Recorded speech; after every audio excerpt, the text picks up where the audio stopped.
The way that I like to do it is to pick up just a tiny hair of fabric.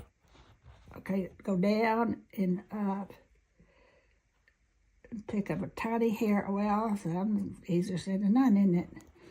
Okay, all right. Now then, what I'm going to do is I'm going to wrap around my needle twice. I'm going to hold my tail, the tail of my thread with the other hand, keeping it taut, and then pull my needle up through that, and then pull my needle right back through the hole, right back through the center. And you think, well, how's that going to hold? Well, it does, because you have essentially created. In fact, you could knot every row of stitches with a French knot, because it's a knot.